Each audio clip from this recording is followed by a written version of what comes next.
스님께 합장일배 올리겠습니다.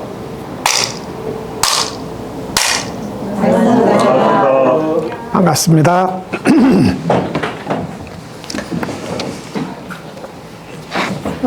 지난주에 쉬었고 이제 오늘 공부하면 다음 주에 쉽니다. 그래서 알만하면 쉬고 알만하면 쉬고 뭐 그렇습니다. 금강경의 가장 중요한 장이라고 부를 수 있는 제3장 대승정종분에 대해서 지난번에 이제 공부를 했고, 오늘 또 두 번째로 중요하다고 할 묘행무주분, 이러면 이제 금강경 얘기는 끝나는 거거든요. 이 두 가지 이야기를 이제 지난 시간에 이어서 공부를 하도록 하겠습니다. 우리가 이제 보살인데요. 보살은 뭐 하는 존재냐? 쉽게 말해서 이제 상구보리 하화 중생하는 존재잖아요. 근데 이제 이 보살의 범주에는 반드시 사부제 대중이 들어간다고요. 우리 같이 우바세, 우바이가 들어가는데, 이 우바세, 우바이의 본래 역할은 뭐였냐면 호법 대중이었어요. 그러니까 불교의 수행자들이 수행을 해서 해탈의 경지에 이르도록 바닥을 깔아주고 울타리를 쳐주는 일, 이게 우바세 우바이의 본래 기능이었습니다. 그러다가 이제 수행 엘리트들이 너무 지나치게 수행을 세상의 살림에서 벗어난 쪽으로 끌고 가니까 종교 개혁운동이 일어나고, 그 개혁운동의 결과가 세속 살림하는 이들도 세상 살림을 하면서 그대로 깨달을 수 있다 하는 주장을 내세운 것이, 이것이 이제 대승불교고 금강경이 그 출발점 정도에 있다, 이렇게 이제 볼 수 있는 거예요. 그러니까 우리가 대승정종분의 대승이란 건 뭐냐? 중생제도하는 거다, 이렇게 딱 얘기하는 거예요. 대승이란 뭐냐? 중생제도. 아라한이란 뭐냐? 공양받는 이다, 이잖아요. 달라요. 은공이니까 공양을 받을 자격이 있느니, 공양물에 끌리지 않는다는 뜻이에요. 공양을 받을 자격이 있느니, 다시 말해서 공양받는 이가 아라한이라면, 우리가 여기서 보살에 대한 1차 선언이 뭐냐면 중생제도하는 이다. 어떻게 제도하느냐? 어떻게 제도하느냐? 그야말로 이 세상의 모든 생긴 존재는, 그게 태란습화, 태어나기를 태로 태어나거나 알로 태어나거나 습기로 태어나거나 또 변화되어서 태어나거나 간에, 혹은 모양을 갖고 있거나 모양을 갖고 있지 않거나 간에, 혹은 생각을 갖고 있거나 생각을 갖지 않고 있거나 간에, 나아가서 생각이 있지도 않고 없지도 않은 극도의 높은 선정을 유지하는 존재이건 간에 모두 구제한다. 모두 구제한다. 그래서 이러므로 보살의 마음 먹기는 편가름이 없는 거예요. 이 세상의 모든 존재를 끌어안으니, 잘난 사람, 못난 사람, 이쁜 사람, 미운 사람을 다 끌어안는 큰 마음으로 이 생애를 시작한다. 그래서 보살이 갖추는 마음, 광대한 마음이라고 불렀어요. 이것을 공부한 내용입니다. 그리고 나서 이들을 내가 저 무수한 우주처럼 많은 존재들과 함께 수행을 하고 공부를 해서 무여열반에 도달하겠다.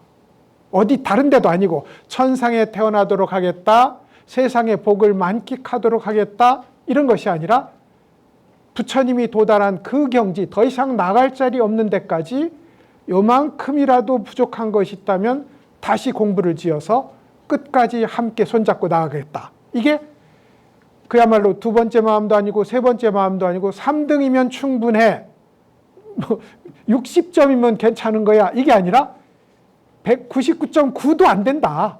완전한 100점에 도달할 때까지 이 공부를 대중과 함께 멈추지 않겠다. 이게 두 번째 보살이 갖는 서원이었고, 그것이 최고 가는 마음 제1심이라고 불렀어요.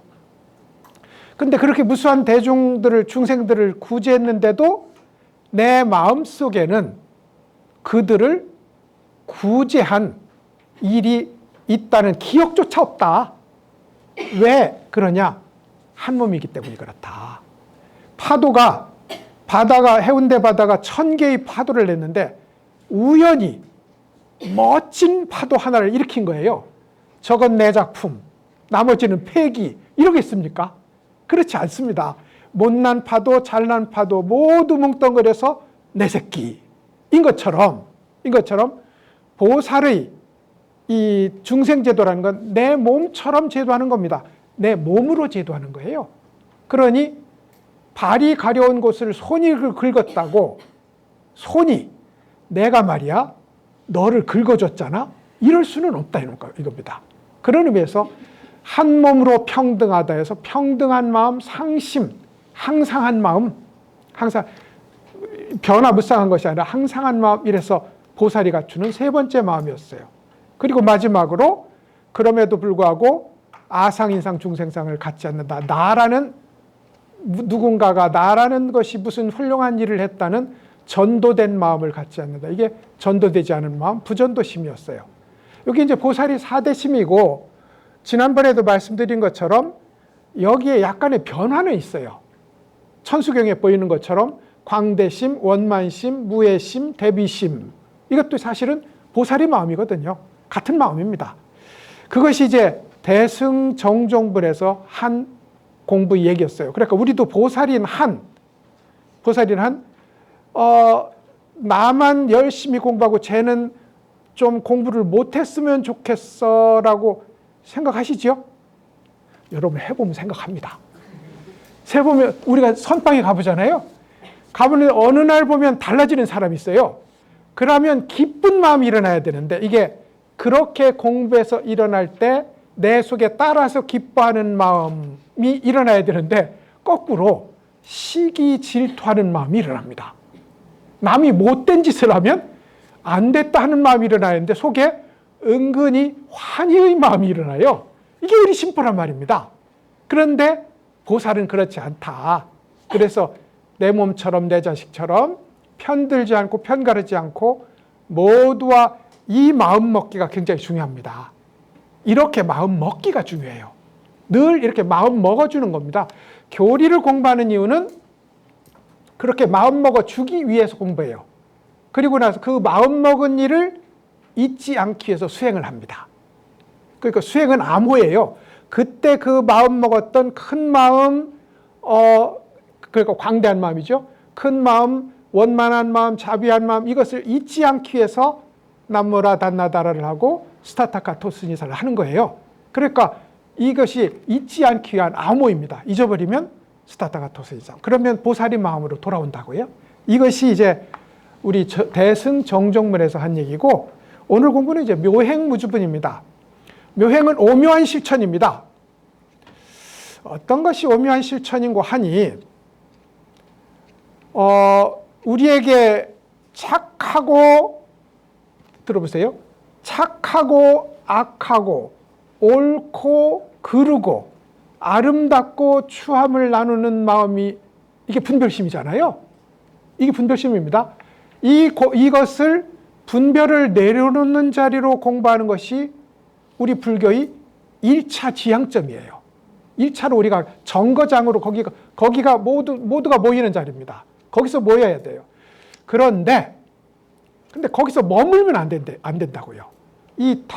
분별이 사라진 무분별이 무심에 도달하는 것이 굉장히 귀중한 건데, 여기에 머물면 그냥 귀신굴 속에서, 컴컴한 귀신굴 속에서 뭐 하고 앉았는지 그냥 있는 겁니다. 바람도 없는 곳에서. 근데 여기서 행동을 일으키는 걸 가리켜서 전부 묘라고 부릅니다. 요 무심에서는 행동이 안 일어나요. 무분별에서는 행동이 일어나지 않는데, 요 무분별의 무심에서 이 세상의 이치에 딱 맞는 행동이 일어나는 걸 묘라고 해요. 오묘할 묘자가 그겁니다. 그래서 묘행하면 공을 바탕으로 일어난 세속적 행위, 그 중에서도 옳은 행위, 이걸 묘행이라고 불러요. 이게 공에 바탕하고 나서 행동이 일어나면 더 이상 악한 일은 하지 않게 돼요. 자동적으로. 우리가 마음속으로 브레이크를 걸지 않아도 저절로 시박을 멈추고 십선이 행해진단 말입니다. 그것을 가리켜서 오묘할 묘자를 씁니다. 묘행은, 오묘한 실천은 이 말이에요. 보살이 갖는 겁니다. 보살은 공의 자리에 빠지지 않고 다시 일어나 중생의 자리로 건너온다. 그래서 묘행입니다. 와서는 자갈치장에서 물건도 팔고 흥정도 하고 심하면 멱살잡이도 할 수 있는 그런 이 세속 조건에 맞는 그런 행동을 하는 게 묘행이에요. 이 묘행은 무주해요. 머물지 않는다고요. 어느 곳에 특별한 의미를 부여하지 않습니다. 이게 여기다 한번 써놓으시죠. 어떤 것에 특별한 의미를 부여하지 않음. 이게 무주의 기본 핵심입니다. 어떤 것에 특별한 의미를 부여하면 집착하겠죠. 예, 어떤 것에 특별한 의미를 부여하면 그것을 집착하고 그것에만 의미를 주고 나머지를 털어내는 소외 행위가 일어납니다. 그런 의미에서 이 묘행은 오묘한 실천은 공을 바탕으로 일어난 나를 내려놓고 집착을 내려놓는 자리에서 일어나는 행동은 어느 특별한 것에 의미를 주지 않고 평등한 실천으로 나아간다. 묘행, 무주가 됩니다. 여기서는 주로 보시를 얘기할 겁니다.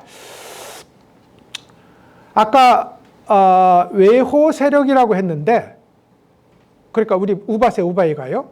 이 우바세, 우리 때문에 보살이라는 말이 생겼다고 봐야 되는 거잖아요. 그러니까 우바세 우바이의 이 소위 호법, 불교를 지키고 울타리를 쳐주는 최고 행위가 뭐냐면 보시입니다. 이게 있어야 수행이 가능하거든요. 그래서 먹을 것, 입을 것, 의약품, 조금 더 적극적이라면 살 거주지, 이걸 내어주는 일, 이게 이제 보시의 원래 의미입니다. 우리는 그걸 해야 돼요. 우리 그거 해야 돼요. 그래서 이제 어디 가서 시주하라고 하면 부담스럽지 않습니까? 근데 이 시주하는 일이 이 금강경은 뭐냐면 단순한 과보를, 좋은 과보를 시주를 많이 하면 나중에 부자가 된다고요. 그리고 좋은 말을 잘, 이것도 보시잖아요. 좋은 말을 잘 해주면 내 목소리가 예뻐지고 좋은 표정으로 좋은 그 의미를 전달하면 내 얼굴이 예뻐지고 과보를 생각해요. 원래 보시의 뜻이 그랬습니다. 그런데 이 보시를 금강계에서는 극점으로 끌어올려요. 그러니까 단순히 멋진 이것에 대한 과보를 약속하는 것에서 더 올라가서, 이게 없다는 뜻은 아닙니다. 이것에서 더 나아가서 스님들이 도달하는, 전문 수행가들이 도달하는 완전한 해탈에 도달하는 길이기도 하다. 이게 보시의 의미 확대가 됩니다. 보시의 의미 확대. 그래서 여러분, 이게 기독교, 불교든 이웃 종교인 기독교든 아니면 여타 종교든 보시라고 부르던 헌금이라고 부르던 이게 없으면 종교적 어떤 조직이 사라져요. 이 보시 자체가 없으면. 그래서 이제 스님들도 이 금강경의 도리를 뻔히 알면서도 보시하면 큰 덕이 있다는 설법을 주로 합니다. 그러니까 보시를 많이 하면 천국에 태어나고 30살 살고 60살 살고 뭐 이렇게 그 얘기를 쭉 해요. 요즘 텔레비전에도 나옵니다. 엄청 인기 있는 법문 하나 있어요. 주로 과보에 대한 얘기입니다. 실제로 엄밀히 말하자면 여러분, 과보라는 건 10원을 내고 말입니다. 10원을 내고 1000원을 받겠다는 받는 자리라는 약속을 하는 거거든요. 그러니까 이제 10원을 내거나 무리해서 20원을 내는 겁니다. 내는 거예요. 그런데 금강경은 거기에 더해서 그것조차 잊어주시면, 보시했다는 생각조차 잊어주시면 과보는 물론이거니와, 훌륭한 과보는 물론이거니와 부처님 자리에 단박에 도달하는 길이 열린다. 이게 금강경이 주장하는 이 보시입니다. 그리고 한국 불교에서는 희한하게 이 법문을 거의 성철스님 혼자 했어요. 나머지는 보시 공덕에 대해서 얘기했지, 보시하면 좋은 과보를 얻는다는 얘기를 많이 하셨지, 보시를 해서 보시했다는 사실을 잊어야 진짜 보시라는 얘기는 성철스님이 거의 유일하게 했습니다. 그래서 성철스님이 설법하면 보시가 끊겨요. 마음만 내려놓으면 되는데, 그래서 주지 스님들이 비상이 걸렸다는 거예요. 큰 스님이 와서 설법한다. 그럼 이제 저 스님 틀림없이 절에다 쌀 갖다 바치고 돈 갖다 바치는 게 불교 불자인 삶인 줄 아나? 이렇게 한단 말입니다. 그래도 이제 정말 충실한 신도들이 이런 일이 있었단 말입니다. 성철 스님이 이제 깨달으시고 성전함 생활을 하셨잖아요. 성전함에서 이제 사실 때 아주 엘리트 신도들 혹은 충성 신도들은 여전히 거기 출입했어요. 했는데 그때 그 밑에 그 본사가 파괴사였는데, 파괴사 대웅전이 이제 지붕도 깨지고 비도 새고 난리가 났단 말입니다. 그러니까 성철 스님이 그 스님을 따르는 신도 중에 하나를 불러서 돈이 많으니 시도를 좀 할 건데 아무도 모르게 해라. 그래가지고 아무도 모르게 그 큰 절이 이 대웅전을 고치는 일을 다 완공을 했다는 겁니다. 그러니까 이제 예전에 막 그렇게 잡초도 나고 퇴락했던 대웅전이 반짝반짝하게 빛나니까 이 보살님이 마음속에 흐뭇하고 뿌듯한 거야. 이거부터 문제지요. 흐뭇, 뿌듯 안 됩니다. 흐뭇, 뿌듯 이 말은 뭐예요?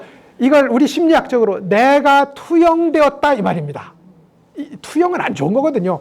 우리 자식 보면서 우리 자식 너무 훌륭해. 이 말은 뭐예요? 거기서 나를 보는 거거든. 내가 저렇게 만들 때까지 내가 얼마나 나를 거기다 투여했는 참 멋진 작품이다. 이게 옳지 않거든.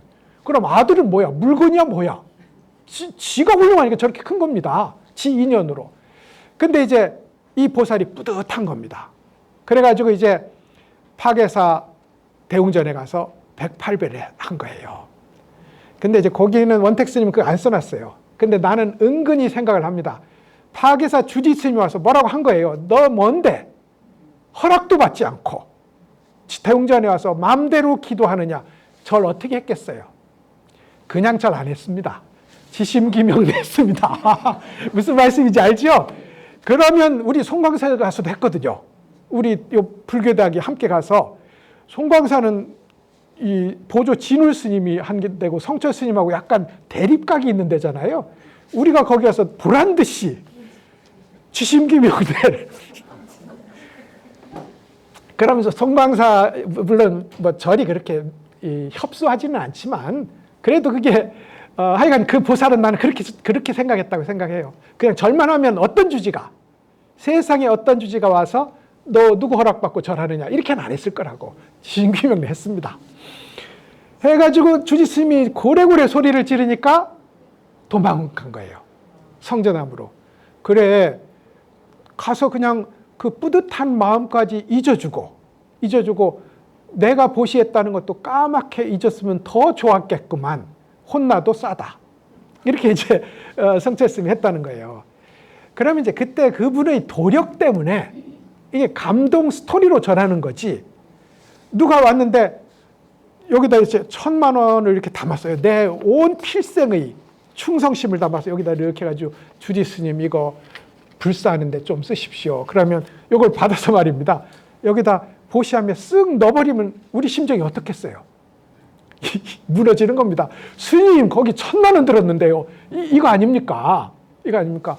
그래서 우리가 소위 이렇게 보시를 하는데 내가 나라는 존재가 나라는 이 훌륭한 부분을 드러내서 더 훌륭한 존재가 되고 있다는 사실을 증명하기 위해서 보시가 행해져요.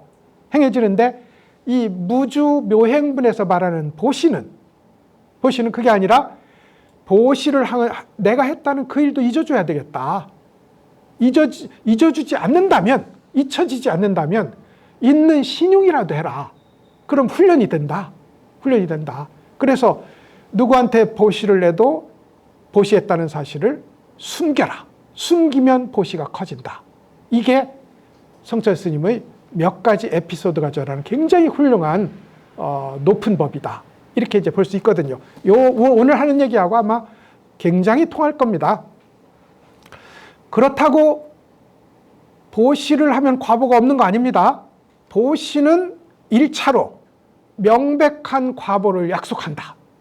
2차로 보시는 거기서 한 걸음 더 나가서 머물지만 않는다면 부처가 될 수 있다. 이 두 차원으로 이해됩니다. 보시는 아무 소용없어 이렇지는 않습니다.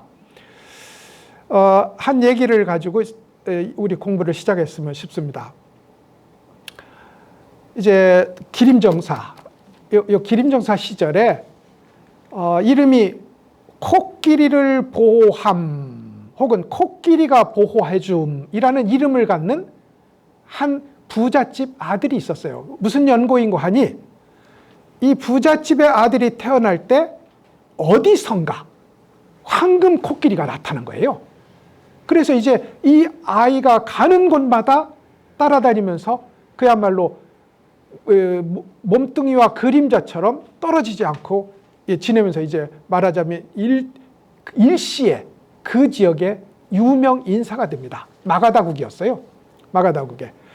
그래서 이제 나중에 귀족 자제들이 요즘 말하면 태자당쯤 될까요? 중국으로 치면 귀족 자제들이 모여서 자기 자랑들을 쭉 하는데 이 코끼리가 보호해주는 이 소녀는 내 코끼리는 말이야.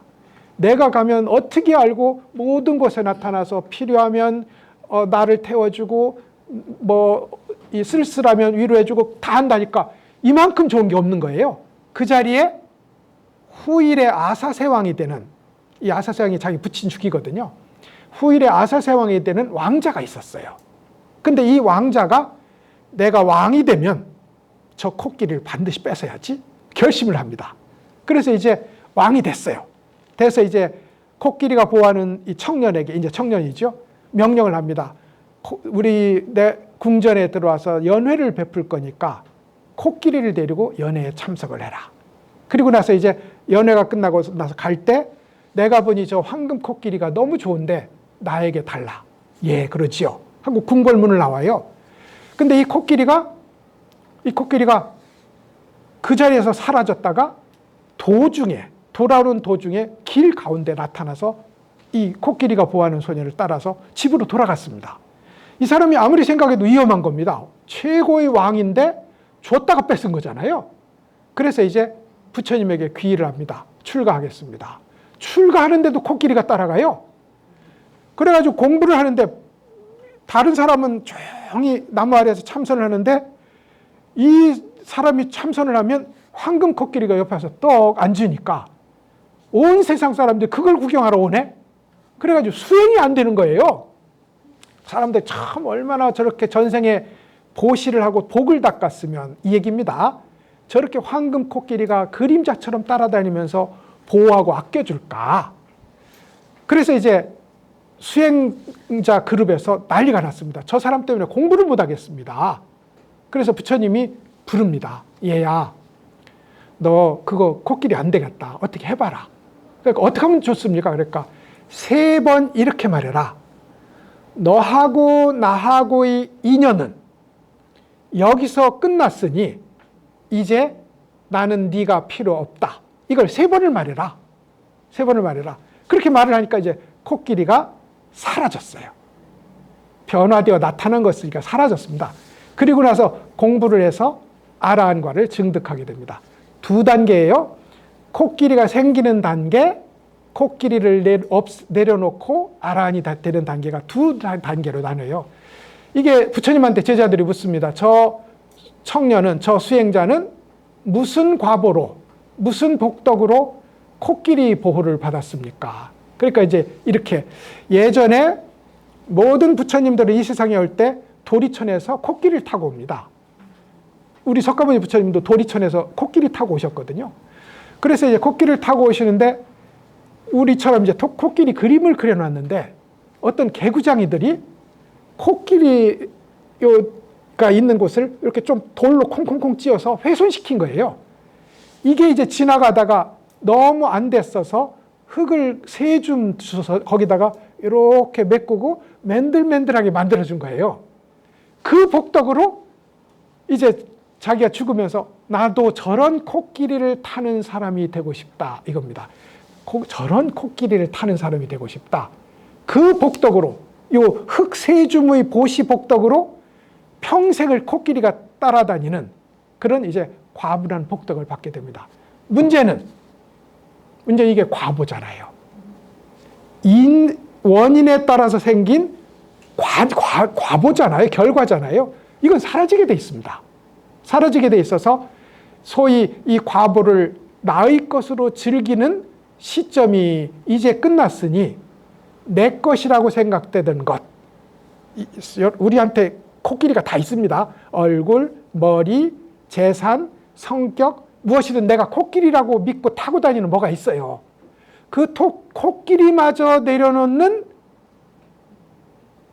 무주상, 모양에 머물지 않는 그 실천을 통해서 두 번째 내려놓는 게 보시거든요.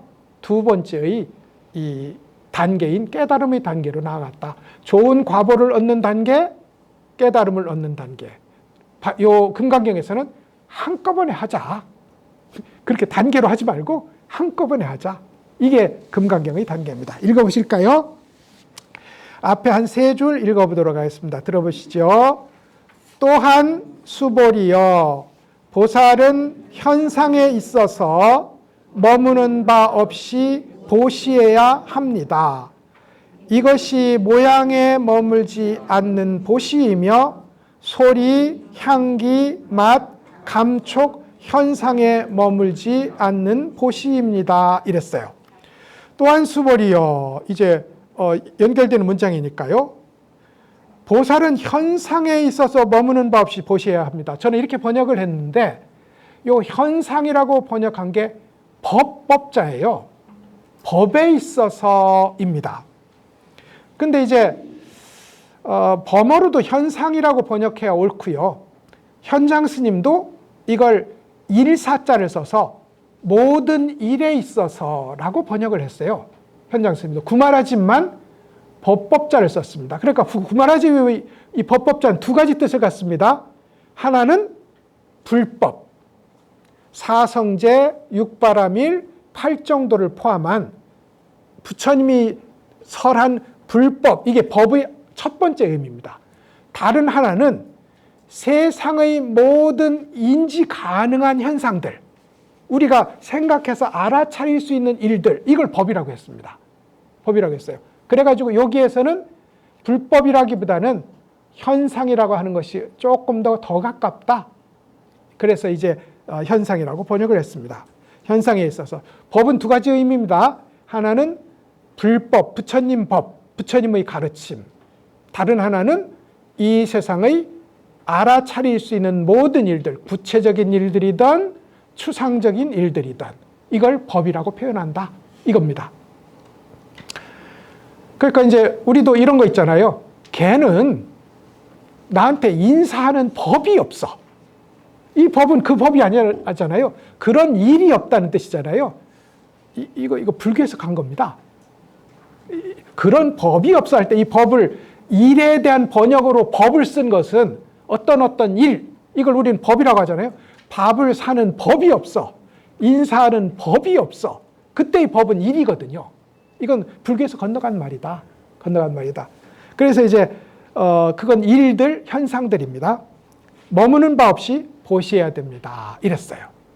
아까 말씀드린 것처럼 어떤 사람은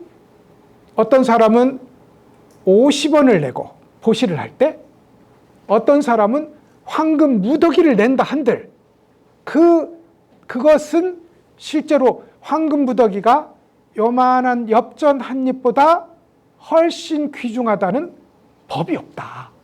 그게 빈녀 난타가 구걸을 해서 얻은 일전에 한 잎의 돈을 가지고 기름을 사서 부처님께 바치는 등을 켰는데 안한존자가 아무리 입김으로 불어도 꺼지지 않았다는 거잖아요. 그 불만.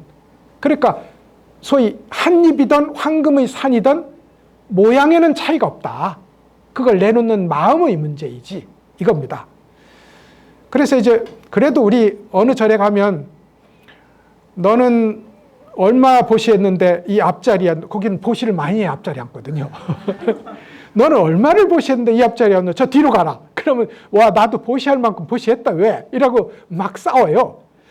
싸우는데 우리라고 없겠어요. 그죠? 우리라고 없겠어. 성철 스님만 그랬지 다른 큰 스님들은 보시를 잘하는 이한테는 주지 스님이 직접 밥상을 나른 적도 있습니다.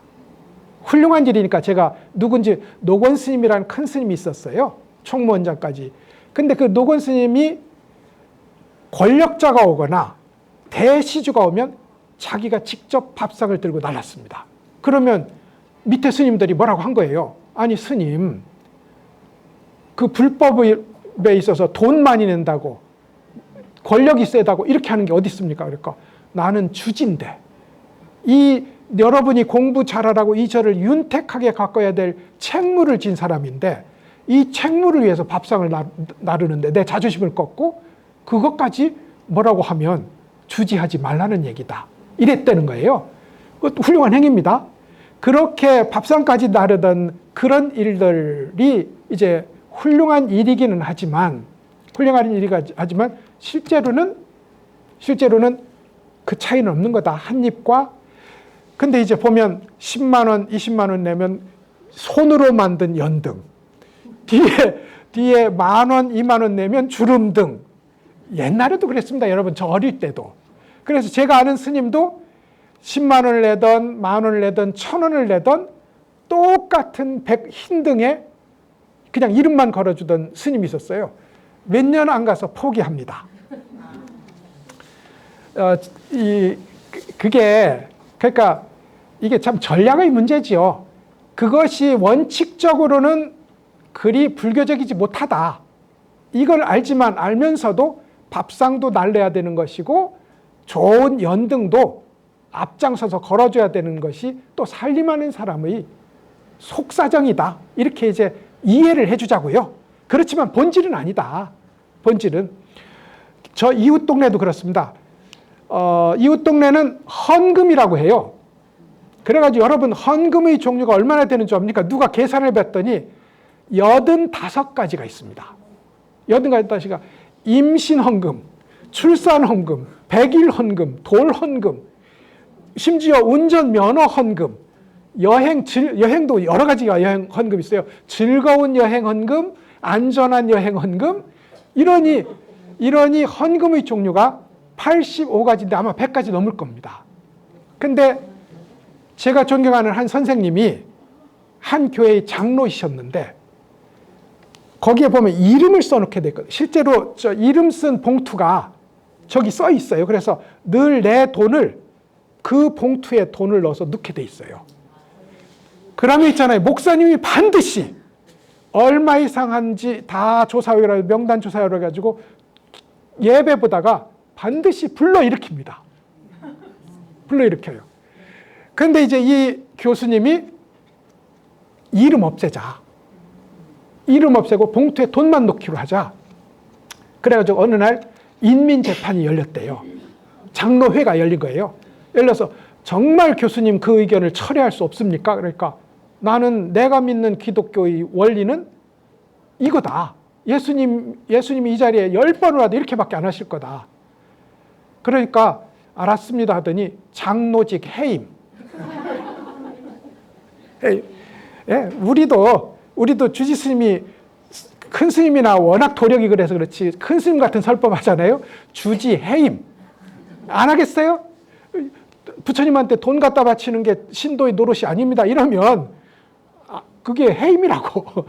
그래서 모양에 머무는 바 없이 보시해야 된다. 이게 이제 가리키는 바가 그런 것입니다. 특별한 의미 부여. 1,000,000원에는 1,000,000원의 의미 부여, 10원에는 10원의 차잘한 의미 부여를 하면 이건 모양에 머무는 보시입니다. 그리고 1,000,000원의 특별한 의미 부여를 하면 모양에 이게 모양에 머무는 보시라고요. 이것이 모양에 머물지 않는 보시며 소리, 향기, 맛, 감촉, 현상에 머물지 않는 보시입니다. 이랬어요. 당연히 부처님은 청정한 곳이고 장엄할수록 좋습니다. 기왕이면 다홍치마니까요. 예쁘면 좋고 깨끗하면 좋고 고우면 좋습니다. 그러니까 색성, 향미, 촉법이 다 그러해요. 그렇지만 내가 전생에 복을 못 지어서 얼굴이 못생겼는데 어쩌라고. 여기까지 와서 차별 대우 받을 수는 없는 겁니다. 그러니까 육법 공양하는데 당신은 못생기니까 공양단에서 빠지세요. 이런 것들이 이제 소위 차별하는 공양이라고 할 수 있습니다. 이런 것들이 한두 가지일까 한번 생각해 보시죠.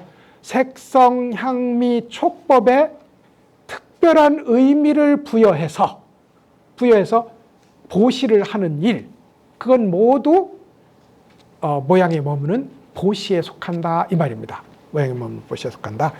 그것이 모양의 현상에 머물지 않는 보시입니다. 이랬습니다. 왜 이래야 되는 거 하니 우리가 만난 이 모든 현장들은 인연으로 인해서 소위 우리가 인과의 법으로 인해서 만난 것이지 여기에 불변하는 실체가 따로 있지 않다. 이게 이제 앞으로 요 말을 계속 들으셔야 돼요. 공일 뿐이지 그러므로 서로 연기되어서 이렇게 기대서 존재하는 것이지 너 혼자 잘났다고 이렇게 존재할 수는 없다. 임금은 백성에 기대어서 존재하고 부처는 중생에 기대어 존재하고 그리고 남편은 아내는 아내에게 기대서 존재하지 나 혼자 이렇게 존재할 수는 없는 존재다. 이게 우리의 삶의 본질이고 우주의 본질이다. 그러므로 남편에게만 의미를 주면 요것을 바치고는 50% 이게 의미가 없어지는 거잖아요. 그런 법은 없는 겁니다. 그런 법은. 그러므로 어떤 것에 특별한 의미를 부여하는 배타적으로 특별한 의미, 얘만 중요해. 그런 의미를 부여하는 이 모든 보시는 모양에 머무는 보시라서 공덕이 없는 건 아니에요. 공덕이 반감된다.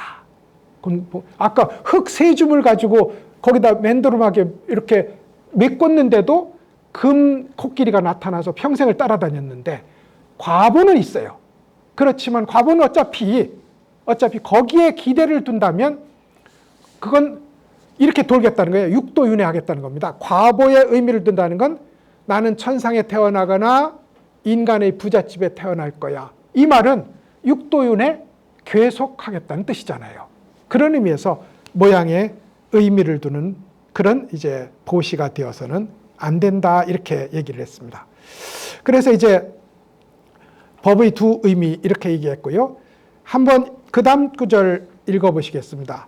수보리여 보살은 이와 같이 보시하되 모양에 머물지 않아야 합니다. 이랬어요. 여기까지가 사실은 한 문단이거든요. 모양에 머물지 않아야 됩니다. 이것이 그 유명한 무주상 보시입니다. 이렇게 이와 같이 보시하되 모양에 머물지 않아야 됩니다. 이게 이제 무주상 보시라고요. 만약에 들어보세요. 무주상과 보시는 뭐냐면 뜨거운 아이스 커피처럼 안 어울리는 조합이에요. 모양에 머물지 않는다면 보시하기가 어려워요. 모양에 머물지 않는데 어떻게 여기에는 흙덩이가 있고 말이죠. 여기에 맛있는 음식이 있는데 배고픈 사람한테 이걸 줘야 되잖아요. 당연히 흙덩이는 버리고 맛있는 음식을 취했으니 엄밀히 말하자면 모양을 취한 겁니다. 모양을 취한 거야. 근데 모양에 머물지 말고 보시해야 된다는 이 두 말은 실제로 굉장히 어울리지 않는 상호 충돌하는 이 명제의 조합일 수 있다. 이게 세친보살 같은 이들도 이렇게 문제를 제기합니다.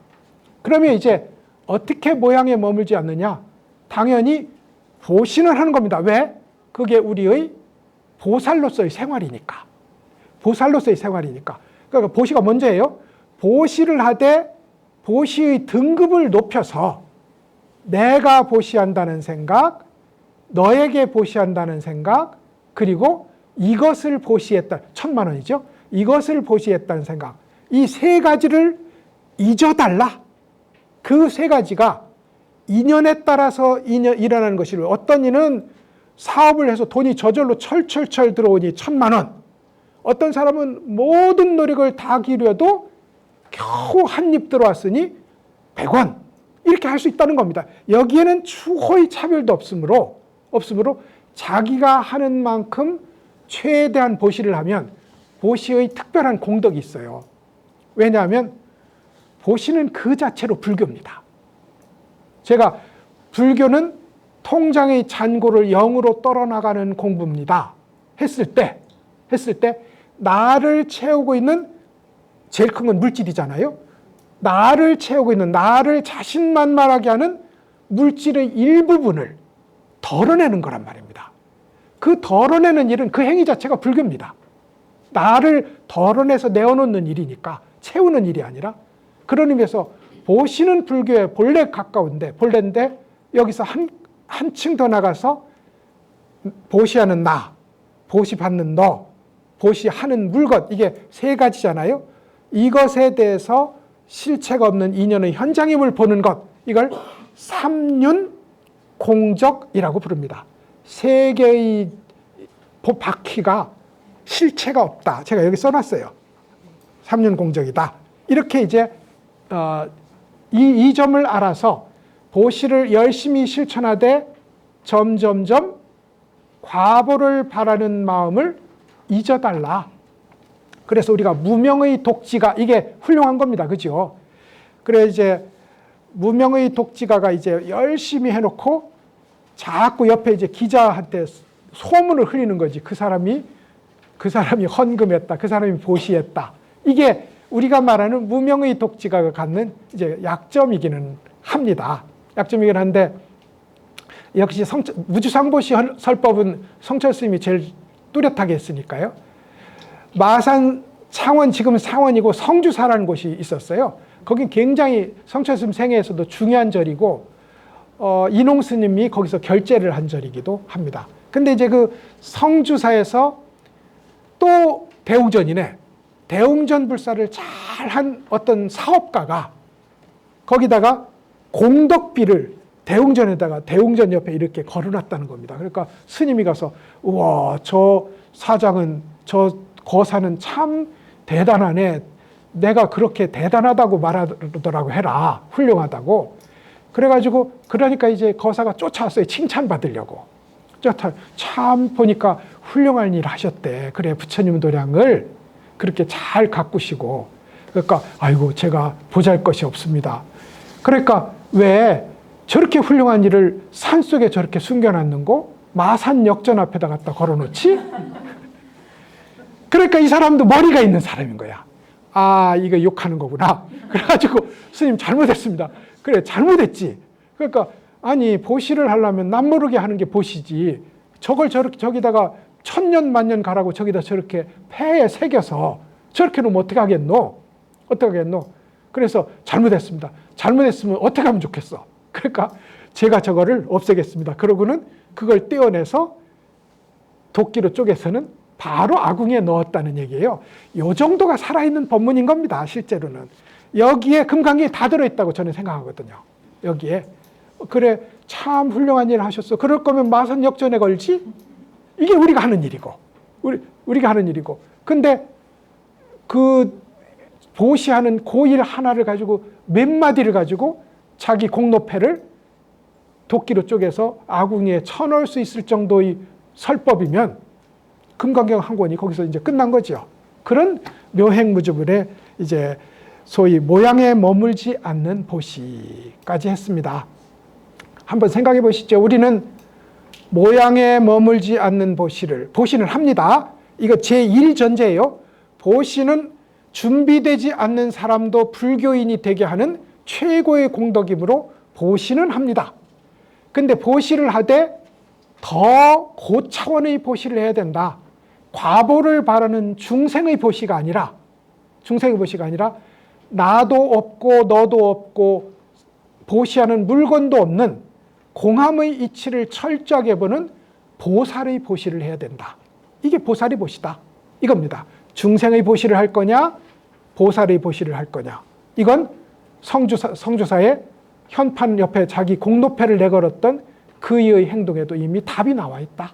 그런 얘기를 모양에 머물지 않는 보시까지 했습니다. 자, 50분이니까 잠깐 쉬었다가 공부를 시작하도록 하시죠.